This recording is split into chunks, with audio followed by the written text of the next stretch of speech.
So now I'm ready to go. Welcome to our first user meeting here. Today should be about sharing experience. To explain a little bit how we plan to do the session today.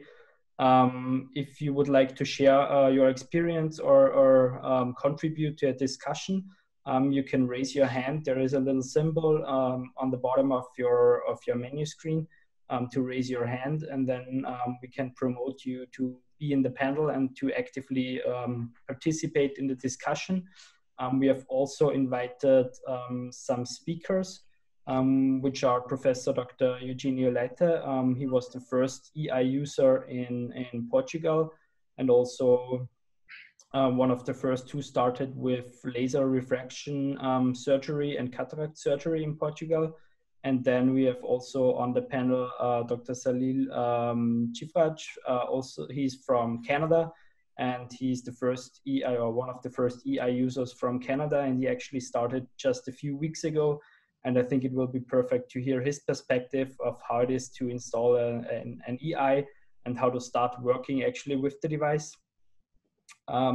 We have to apologize in the beginning already, because Dr. Leite has just informed us that he's not able to make the meeting for personal reasons that were unexpected. He's apologizing, and yeah, he wishes us all the best for the meeting anyway. Yes, I think we will just start with Sal maybe, or Petra, do you want to say anything? Yeah, we also welcome from my side. As Daniel mentioned, it's our first online virtual user meeting. We did such kind of meeting already in different countries, like in Italy, where it was very successful, and here through ESCRS on a personal way. It's always very impressive to have feedback directly from practitioners, from dry eye specialists. Equally, if you use our device, our treatment device, long time ago, or if you just started like Sal, who is very impressed, but he will explain himself about his outcome or about the opportunities. On the other side, I think we have maybe also on our participants, eye specialists who are just considering to start or to set up dry eye management equipment in their clinic, in their practice. And therefore, it's interesting to have this mix. Please place any question you have regarding the treatment itself, the technology, or also addressed to users. Professor Leite, I had during the night a call with him. He, as Daniel mentioned, he has a personal issue why he cannot join us. But he provided, he suggested any question which might be addressed to him. We will transfer, he will answer, and we will come back to you with a short summary. He definitely wants to join us on the next time, which is addressed. Daniel will follow up at the end of this user meeting with the next date, which is planned also for August. So yeah, let's save time to hear and to listen first from Dr. Sal what he's bringing into this user meeting, and then we look forward to receive your questionnaire through the Wing sign or through our chat function. Welcome from my side also, Sal. Okay then. Hi everyone, and good morning or good afternoon or good evening, depending where you are in the world. So I'm actually based in Canada right now, so it's quite late, let's just say that. It's about 12 a.m. right now, my time, but I'm quite excited to share some of my experiences that I've had so far with the EI unit. So I got the unit about 1 month ago in Canada. So the unit has been out, as you all may be aware, in Europe for quite a few years. I remember reading Jennifer Craig's article that she wrote in 2015. And so I was really excited in just last month, it got approved in Canada. So I had the treatment on myself done about a year ago. And so I found it worked really, really well. So I was quite excited by that. So I'll just share with you some experiences that I've had. So I've done a few treatments so far, about 6 patients I've done so far. And I had one patient where I actually made an educational video to actually show my actual staff the results. So as part of my research that I'm doing as part of my PhD with Aston, I was just trying to see if we were to combine it with certain things, what would happen. So I will actually share my screen if that lets me. And I'll just show you a video that I did for my staff. Let me see if it lets me do it on the YouTube. I was going to see if it does let me do it. Just give me 2 seconds. Because if this works, this will be wonderful. You should be able. There is the in the middle down there, the green one. Yeah. Okay. So what I'm going to do, just give me 1 second. Let me just do one thing. I just need to close a few screens. Sorry, but everyone. Okay. So let me know if you guys can see anything. Can you see my screen right now? Yes. Yes. Okay. So this is a video that I did for my staff. So I'll just kind of play it time being. I just did it for an educational for my staff. So I'll just give you a quick summary of this patient who came in. Oops, just pause this. So this patient came to see me at my dry eye clinic.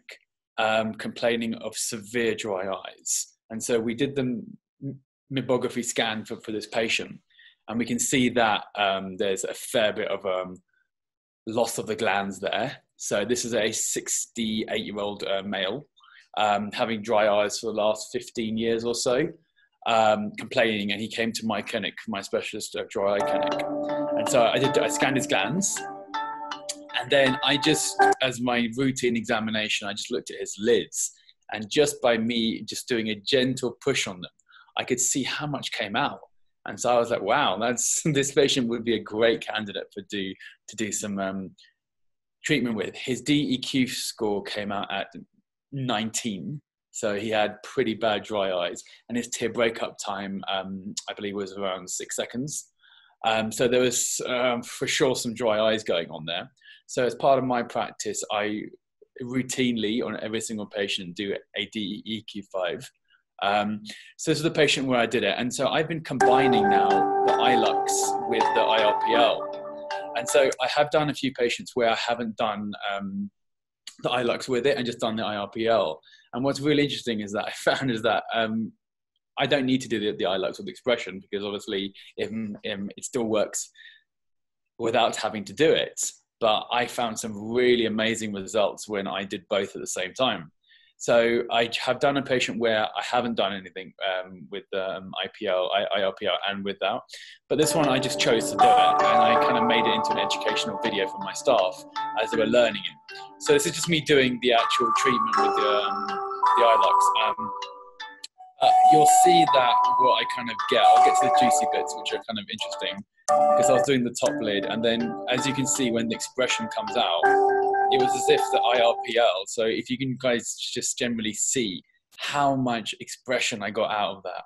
And so I was just like, wow, like I have done the expression on him before, but I didn't get that much out. And I was like, wow. So like by doing the IRPL, it really works fantastic for him. So I was really impressed by that. So that was for me an amazing result.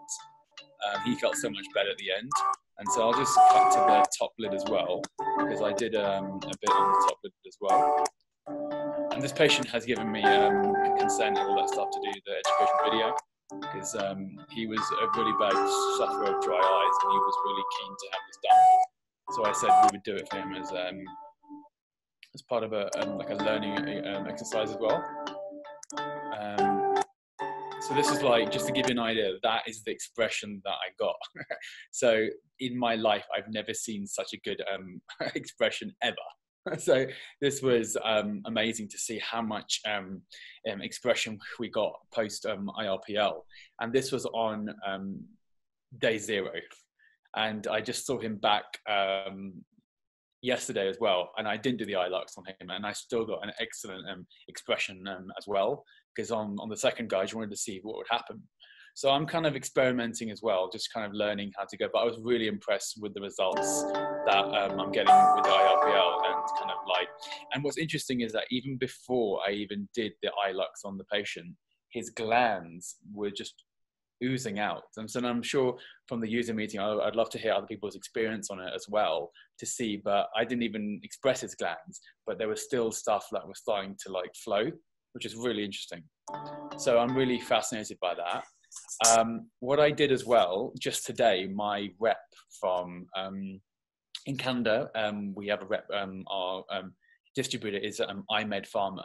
So I haven't had a time to edit the video because I just came back from work quite recently, but this was literally me doing it. Now he has quite dark skin and let me just play this in full screen. So basically this was me actually doing his, sorry for all the, but this was me actually doing it just this afternoon actually on my rep.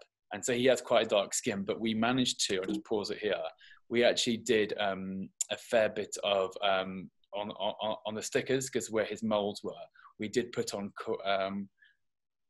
quite a lot of that. And so he was really keen to have it done. So although we did lower down this power by 2, but that's where I'd like to kind of get your feedback on as well from you guys, because I know if it's less than 4, it's not as effective. But he actually wasn't in excruciating pain. He was quite, so if you look at his expression, and I told him I'm going to film it, and he was okay with it. He was like, well, I have to make sure I'm not in any pain. And he actually felt good. You can see he wasn't flinching. So yeah, that was kind of a really good result from there. And on his expression, I probably can get it open for you. On his expression, I didn't actually use the eye locks. I just, with my tweezers, did the expression for him. And yeah, it was great.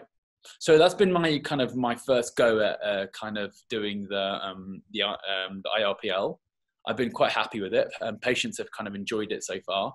And so yeah, I'm kind of learning and kind of, as we kind of get more into this, the research and the studies, I'm curious to see about treating the top lid as well and things like that. But yeah, it's been a fun journey so far, and yeah, and I'm looking forward to doing more and more treatments. So yeah, Daniel, so that's my first kind of go at it. If you have any other comments, I've got some other videos I can share as well. But in case you wanted to ask me some questions about some of my experiences and things that I really wanted to ask, how was it when you really first started? How did you came in touch with EI and why did you decide to go with it? So for me, a lot of it came down to the fact that I had this treatment done on me, and I actually went to a course in Moorfields Eye Hospital. And one of the speakers there was speaking about some of his patients that he treated with it. And so for me, he was showing a case where he didn't even express, and literally he did the treatment. And he said there was stuff just oozing out of the glands. And I was like, really? Is that actually the case? And so then I got really curious over it. And so for me, it's been a learning journey. And I'll tell you right now, I'm constantly like reading the journals and kind of understanding from experts as well, and we're in a fortunate situation. We have a few there's a lot of journals that have come out. In 2020, Jennifer Craig got one more journal that was very interesting to read. So for me, it just came down to a personal experience of me having it done on my eyes, and I have dry eyes, and finding that it helped. Right. Yeah, and I think maybe Wanda, thank you for your short videos, which are quite impressive, especially regarding the expression of the glands, which you are completely right. We know that normally it is not required to have something in addition with the IRPL, with EI from our device. Why? Because the glands restore themselves and also the secretion. But it is very impressive once you have the situation with your patient in advance, that they are blocked, that they are stuck, that he has pain, also related to this blocked glands. So that, yes, I totally agree. It's very exciting to see how fast, immediately after the treatment, the glands can be expressed.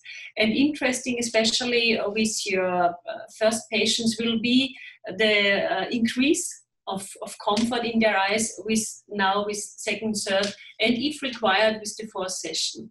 And I think interesting to know is also those participants who have already EI here in our user meeting will hopefully agree.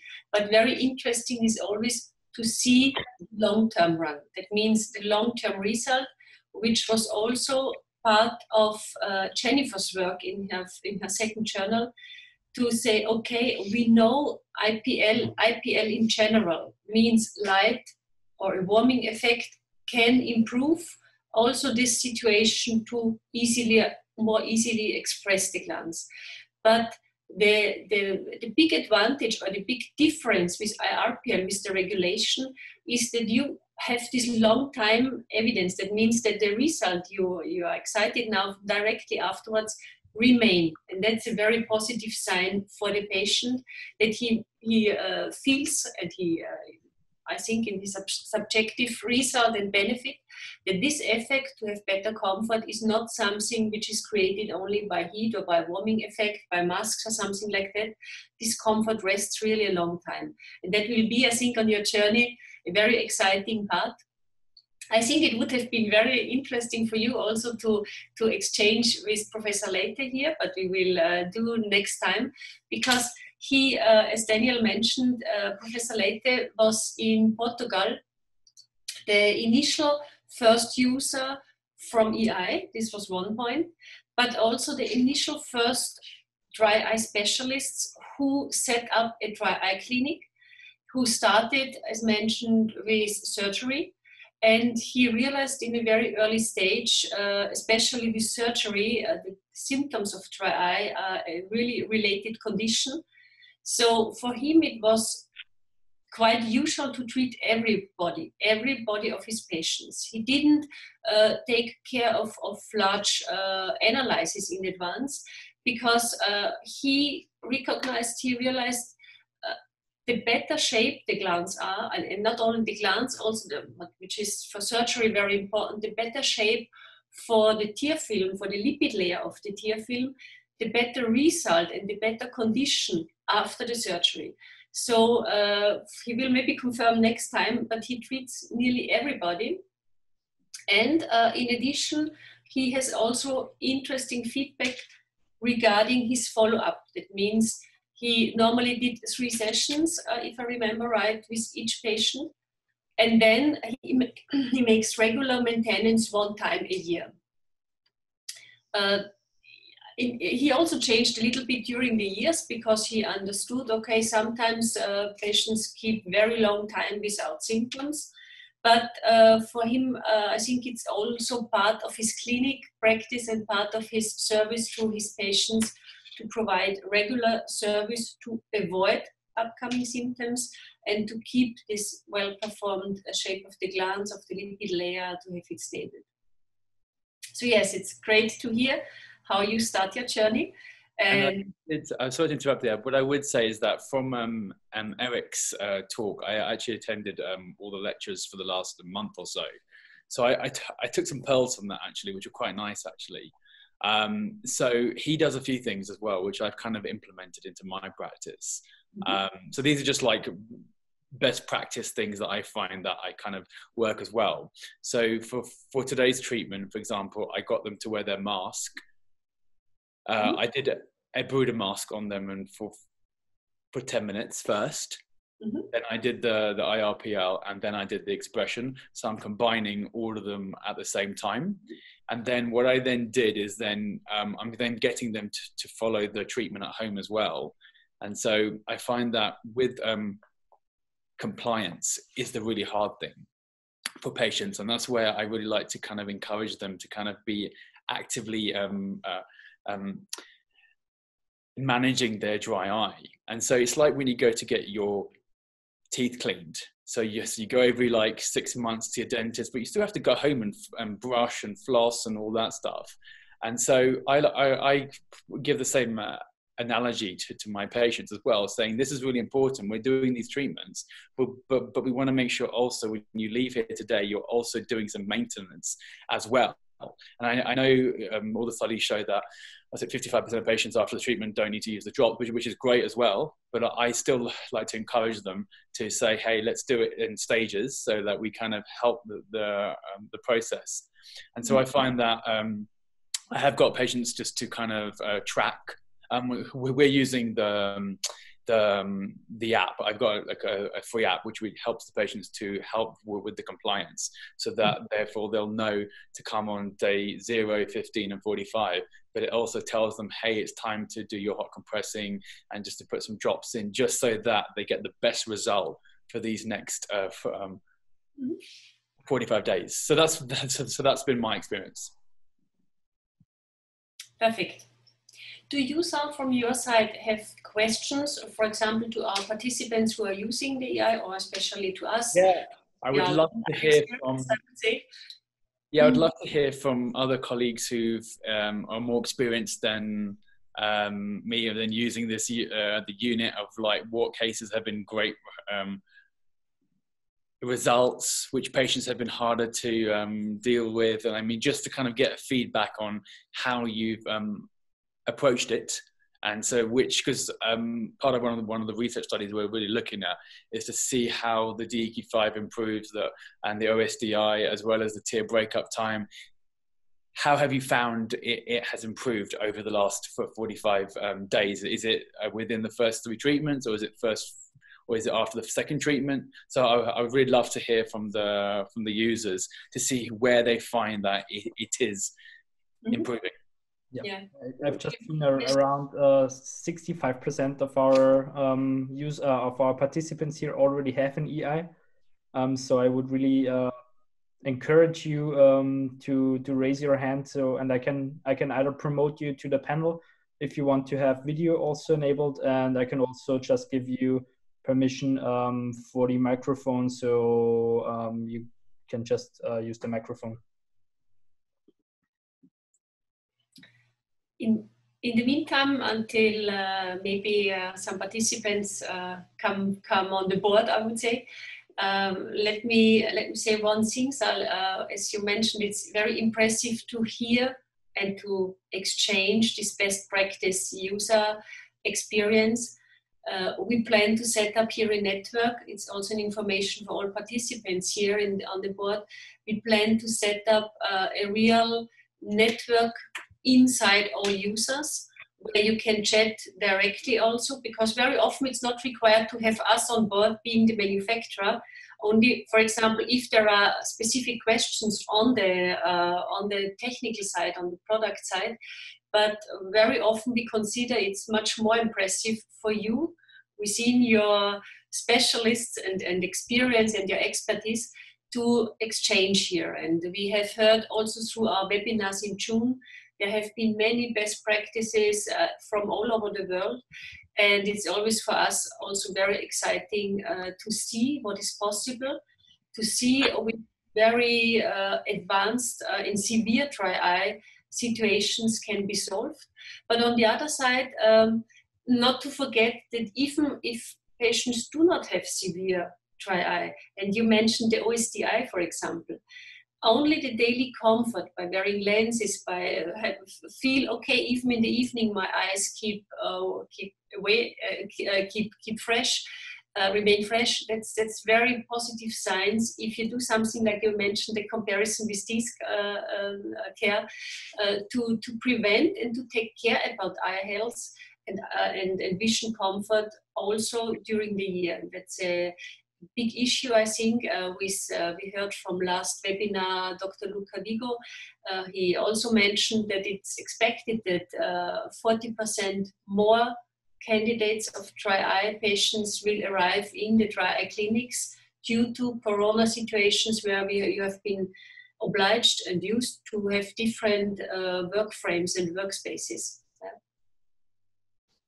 Absolutely. I'll just add to that as well, that they say the screen time use has gone up by approximately 40% since this pandemic. And so I've actually found a lot of more patients have been seeing us for dry eyes. And so I'm quite big on recommending blinking exercises for patients as well. Yeah. And so I actually incorporate that into my treatment. And I say, look, when you're on the screen, you want to take breaks, use the 20-20 rule. And so, yeah, I found a huge spike in dry eye patients who actually, since the last month or so. And it's also, as you mentioned, taking care through the whole life. It's dry eye. If we know our technology is really a curative solution within the specific patent of the technology, but you cannot cure dry eye as a disease. You can improve the comfort, but you can really bring you can stable discomfort through the whole life. That means once you start and you do regular maintenance, you improve your comfort. And with eye health, it's the same like with the human body. We get older, so it's an advanced aging process also. And the more you take care, the better you will enjoy it. With the OSDI, you have very clear the view of the subjective feeling of each patient. Maybe also one point, Sal, regarding your second example from the very dark skin. You do not need to be afraid about the dark skin. We really treat it, I think, all over the world. And Professor Leite is also one of those examples. He joined us through the market launch in Brazil. It is 2 years ago, and he was very surprised that we exclude dark people, dark skin. Because you mentioned he always makes a trial. If the skin is really dark, he makes one test flash on the arm, for example, to see reaction. But if he reduces the energy, there is definitely no risk. Our recommendation, in our consent form, in our protocol, is to exclude Fitzpatrick skin type 6 to avoid any risk. But the skin type I have seen here on your video is not the African black skin type, it's only dark skin. And here you always can use a minimum 4 energy level from 6. You do not need to reduce to 1 or 2, and you will see the patient rests and feels comfortable. It's no risk. Yeah. Absolutely. I'd make the point actually, because on my rep, I was being a bit more careful because I was but he actually was doing really well with it. So he was like, Sal, I think we should do this. And so on the mold area, we did put the things just to make it more comfortable for him. And we actually did do a few pulses on his skin just to make sure he was happy on his hand. And he felt really good. So on that example, we did it on 2 below. So it was just at the joules. It was it's just below 10 joules. So in terms of the research, what is I would be curious to find out, what is the research say at what level for the dry eye is it going to make a clinical benefit, and at what level is there not going to be a benefit if you lower it more than 2? Yeah, if you reduce the energy for more than 2 steps, you will definitely have to add 1 or 2 sessions in addition. On the other side, the joule per square centimeters are not the secret for success. Why? Because the secret for our success is the train of pulses we collected in one flash. That means that's why we are able to reduce at such a low level to have around between 10 and 13 joule per square centimeters. You feel no warming effect, no heating sensation, and that's possible as we combine 8 different subflashes. Another point, maybe interesting, I have seen, as maybe usually currently in every practice, that the patient was wearing the mask, of course. So it remains a quite few space only to treat. Here you can also, I saw you made the vertical flash, which is in our protocol, but here you can really try to make the horizontal flash. We tried several times already, and we know that it is very beneficial to make not 1, 2, 3, 4, and then the 5th, but to do 1, 2, 3, 4, and the 5th like the same. That means you can overlap here very close, There is no risk of burning sensation, nothing. But you will see when you overlap here very closely, you have a larger zone where you really stimulate the glands. And it's not only beneficial for patients wearing a mask, it's also very beneficial if you regard later also the stimulation of and the stabilization of the tear film. So I would recommend to try also for the other questions are coming in. Yeah. So yeah, it's really beneficial, and it's not to change our protocol, but we see if you go closer in overlapping, you have again more focused zone to stimulate the glands. We have also one participant sharing that he finds performing a LipiFlow procedure and then followed by 4 IPL, 4 EI treatments gives very excellent results. I'm not sure, maybe this person would also like to share this in more detail. If so, please let me know. And then we have another EI user from New Zealand, and she is writing that she tends to tell patients not to anticipate significant improvements after the first treatment, but they should really see gradual and exponential improvements of symptoms as the treatment goes on. There are 2 points here I would like to add. For the first, thank you for the first comment on the LipiFlow. That's completely right. LipiFlow is known to be really an excellent cleaning of the gland.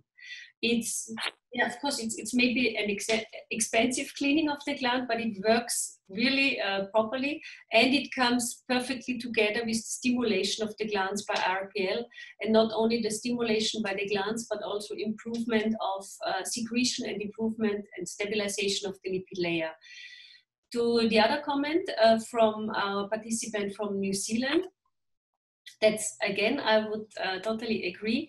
It's very often you will have patients with significant improvement directly after the treatment, especially if there is eye redness. You have 1 hour or directly after the treatment, as we very often see on our congresses where we make trial treatments. It's totally clear, the view, and patients feel there is an improvement in tear film in the lipid layer. But this improvement can last only maybe a few hours or a couple of days. That's normal. That's normal. Why? Because it's a neurological and nerval stimulation of the glands. That means this effect needs to be cumulated, and therefore we recommend to have this base protocol of minimum 3 sessions, which is in 60% of patient practice of patients sufficient. Day 0, day 15, and day 45. In around 35 to 40% of patients, it's recommended, especially in severe case of dry eye, it is recommended to have a 4th session on day 75. And during this 2.5 months, normally you have really an improvement session per session. But even after the 4th session, and Jennifer made also this within her measurements in the study in the final, even after the 4th session, it's recommended to wait 1 month after you make your final conclusion of diagnostic. What was the improvement of the whole protocol? Why? Because then you have the final outcome of the treatment, not only by warming effect, as it might be with other therapies also, but really by this neurological stimulation of the glands. And that's the impressive point. And yes, I agree, sometimes it comes immediately, but that's often the interesting point with the OSDI, because in our mind, the most important is the improvement of life quality in patients' vision. So yes, sometimes it's immediately, sometimes it takes minimum 2 sessions until improvement arrives.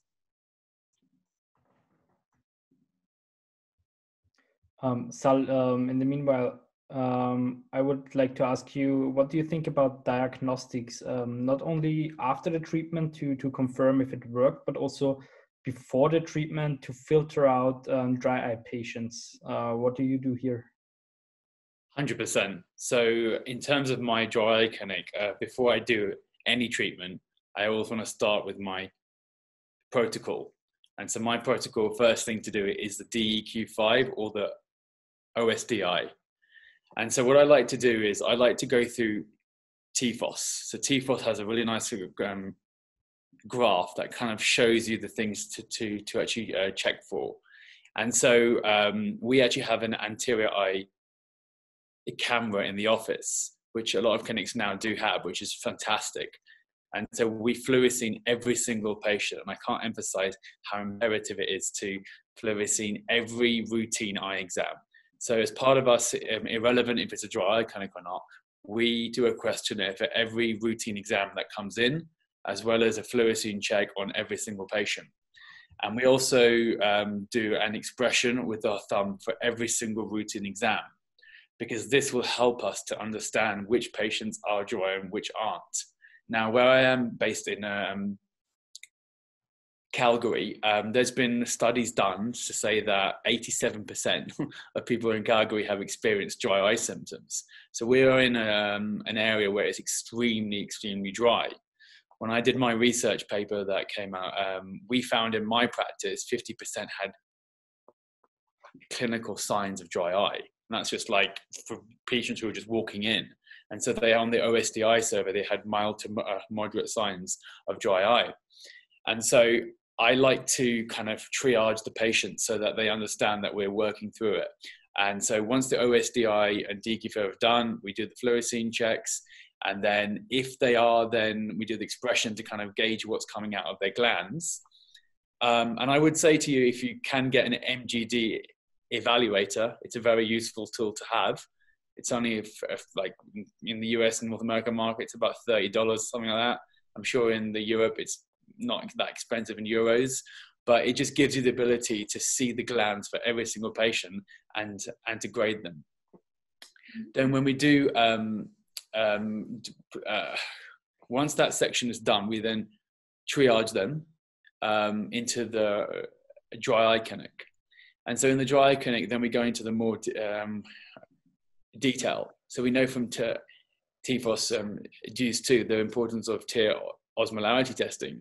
Now, so above 308 or intraocular difference of 8 is indicative of dry eye.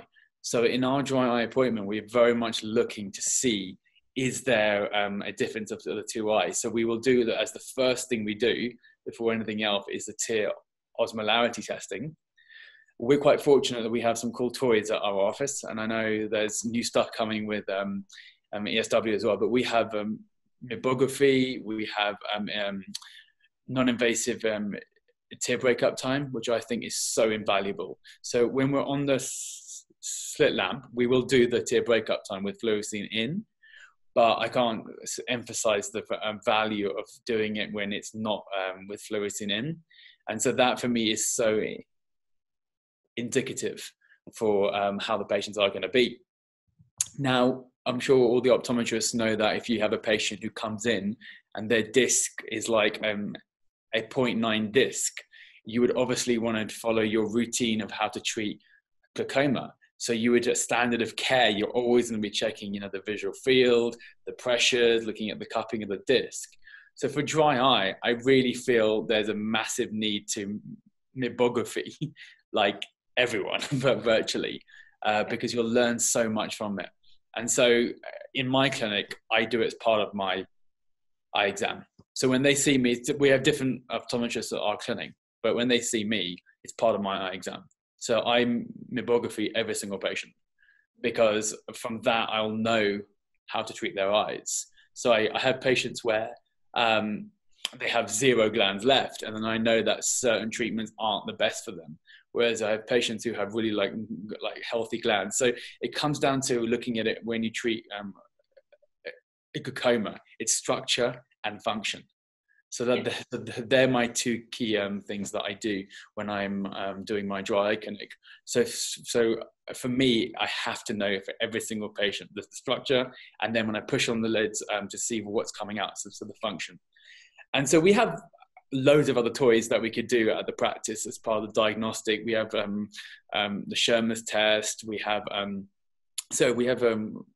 rheumatologists that obviously do want certain tests to be done, but for routine, that's kind of my take on the first initial go. And for me, it's about a patient education. Actually, I spend most of my time in the room actually explaining to them what dry eyes is all about and how it's I link it to the dental analogy. My other half is a dentist, so I'm constantly hearing about teeth all day long, and so I link it to that analogy. And so for me, it's really important to have the thing where we've got an eye hygienist, basically. So we have a dental hygienist, but what about having an eye hygienist? And so basically for me, it's like that eye spa experience. Basically, it's looking to say, okay, we're going to treat this earlier, and by being proactive in our ways, to say, actually, let's not leave it to your glands get to stage 4. Let's be proactive and do things about it.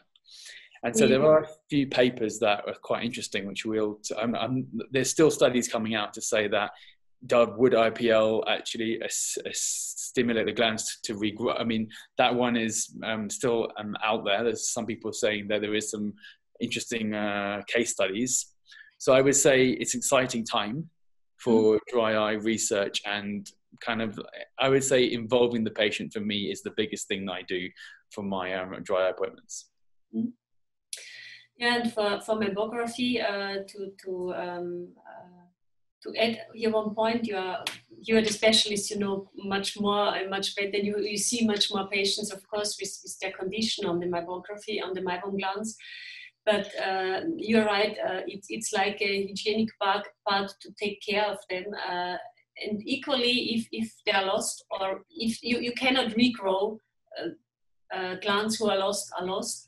But what is possible, especially with RPL stimulation, to restore the glands and the glands function. That means to regenerate, even if there are only 20, 25, 30% of glands remaining, you can restore their function to keep them in proper shape and to keep them in best way, how to support the lipid layer, the tear film with the lipid structure. So yes, it's one point, and I don't know if you are also here, but I can imagine with IMED in Canada, you explained before, we just arrived with EI, with the treatment technology in Canada, which we are very happy to have certifications, and right now also for FDA approval. Next step will be that also our diagnostic will arrive in Canada, tear check. But interesting point, as you mentioned, is to regard the different cases of affected people, because if I heard right, 50% you consider is already with symptoms or with clinical signs, but also impressive, and that's what we discussed in the study idea with IMED for the Canadian market, for optometry in general, to make maybe a study group with very young people, only to join them in their life, in their daily life, not because they are dry eye patients, but to see which effects already in a very early stage, in the age of 20, where everybody is today used to use daily digital screens. That means to regard what happens during a year to 1 year and a half if you make regular diagnostic to regard their lipid layer, their gland situation, and to make step-by-step also a treatment protocol. It will be something very exciting also in this very young stage, but in this very young age of potential future customers, because again, the comparison, I like also this comparison with the teeth shape and the teeth health. The earlier you start, the better you will remain in proper eye health. Absolutely. Absolutely, and I'll just add one more point to that. We've so in kids, actually, we found a fair bit of dry eyes we've been seeing in kids as well. Now, you normally blink around 20 times per minute, and when you're obviously staring at a screen all day long, you're not blinking the eyes. It goes down by about 4 or 5 times. Yeah. And we've had some patients, and we've actually done some mammography on some of these kids, and they've had surprisingly a lot of gland loss. So I'm finding that really interesting, actually, to see what is it. Is it from screen times? Is it just the glands are still growing? It's something where I'm really interested to kind of understand more about how these kids are so young and they're doing, I mean, Fortnite, I mean, a lot of my patients, all these kids are playing Fortnite all day and night. And so I find that fascinating. And then I look at them and the mums are like, their eyes are so red. They're always like rubbing them. And I'm like, let's have a look. Let's see what's going on. So I've actually been running my dry eye clinic on a lot of kids from about, let's say, 14 to about 18. And I'm seeing a lot of changes to their just general dry eyes, inferior dry eye staining, but also, interestingly enough, and I would love to hear from other users, if they've noticed the kids are coming out with a fair bit of dry eyes. And not only that, the gland loss, that's where I'm kind of concerned about, is because this isn't them now. What happens when they've turned, 50, 60, 70 onwards, and, Demodex and all that stuff, that's going to be the next kind of thing that we know as you age. So I'd love to hear from either yourself or Petra and Daniel to see what your opinion about this is in terms of like the glands for kids. Now, for the treatment, we have definitely no concern, no exclusion in age. Completely different is the case. We know in talking with Jennifer Craig, we understood, and it's real situation nearly everywhere in the world. The children dry eye will be the future largest group of dry eye candidates. But even now we have already, additional to the age-related dry eye, we have the large group of office dry eye people affected only by their daily life. And children dry eye is expected to become the hugest group of dry eye candidates.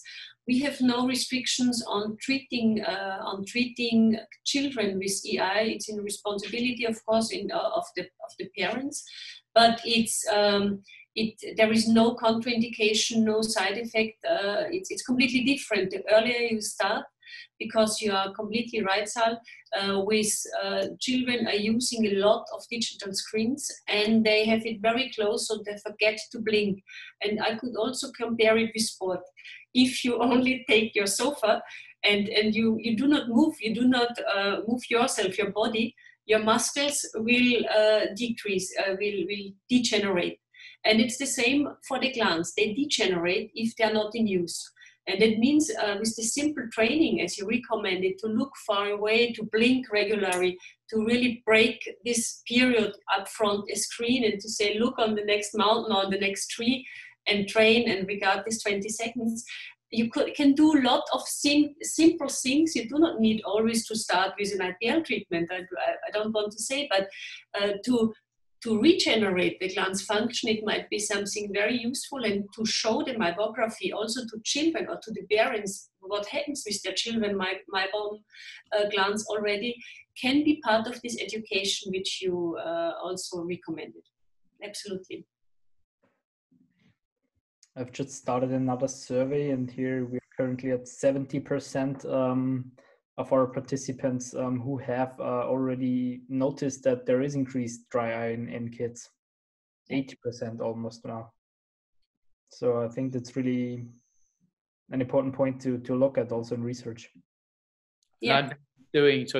I've been doing the blinking exercise with some of the kids, just to, because some of them, I don't know how reliable they are going to be putting drops in, and they're just so busy and everything. But I've been giving them like simple cues to do, like when they like enter it, like if they go into the room and open the door handle, I've been telling them like take the mouse and blink, like take like simple things you can do. Just to incorporate that blink reflex. And so we actually do have a study where we're looking at doing the formal blink exercise, where it's basically close, pause, open, relax, and then the second round of it is it's where you squeeze the muscle over here. And so basically you're looking to kind of exercise that muscle as well. And so that's kind of interesting to see if this kind of, if we make it into habits, let's say, that they'll take cues of, like, let's say reading a book, and halfway down the page they're going to blink their eyes. Mm-hmm. So just to give them a cue. So we're trying that. It's kind of interesting because that's what we're kind of looking at in terms of some of the research. And so I kind of play between that and simple things, as well as using a formal exercise where we give them a formal blinking exercise to follow. But I find a combination of both seems to kind of help the kids when they're playing fortnight for like more hours than they're awake for. It's crazy how much like fortnight has done to those glands. And related to this blink exam, it will also be interesting on our tear check diagnostic tool. We will have one examination for abortive blinking. That means this will be also a related effect. If the glands become degenerated and the muscles around the eye become degenerated, you also have the situation that the abortive blinking, which is now known mainly on more aged people, I would say, because the muscles get too poor also. But you will see that this effect will arrive also in very young children, very early stage. And if you can show to the patient what happens if because then it's a circle, you know, once the lids are not closed completely, you have the effect immediately on the lipid film, on the tear film, on the lipid layer of the tear film, but also on the glands and in the opening of the glands. Absolutely, yeah. It's I mean, I think there's so many things that we have to incorporate into the treatment of dry eyes. So as we know from TFOS, it's a multifactorial. So I do think we kind of need to incorporate a whole host of things to kind of manage and treat dry eyes. And so I think when you are dealing with these patients, it's kind of, you have to kind of a lot of times look at their lifestyle, general health, what medications they're taking. And so that's why I really would, for me, the term TFOS Juice 2, that summary report is like my, like that is my reference for everything, because it's so well written, and it makes it really clear to the practitioner of what things kind of to look for, especially if they're on any anti-medication. So anything anti basically causes dry eyes. So that kind of was interesting, because anything anti-allergy, depression, you name the drug, it basically causes like dry eyes, basically, if it's an anti. So the TFOS for me is a really good take on that. And even those questionnaires about your lifestyle as well, I find that really interesting, just to kind of gauge on what they're using their eyes for, and just general health and things like that. So I would say there's the risk factors, which are really nice. It talks about the probable ones and those ones that, and the conclusive ones. So my take on it is that when I kind of do the dry eye clinic and kind of incorporate the treatments, I kind of am looking at TFOS, and I start with on the stage 1 management. And so then that's kind of my first line treatment. And so, I mean, that's kind of, it all depends on how bad. And most of the patients that see me have done a lot of first, like stage 1 anyway. So they've done a lot of the hot compressing, the lead whites and the drops, but then they're looking for something more. And so that's where I find that getting a good history, and then very much going through the diagnostics for me is really important, so that I understand what their tear breakup time is, what their DEQ, and what the meibography is, so that I can track and evaluate what is going to work. And we do everything. We do scleral lenses, we do autologous serum, we have different things for different patients and different needs. But it's good to have, that's why I say dry eyes is a multifactorial.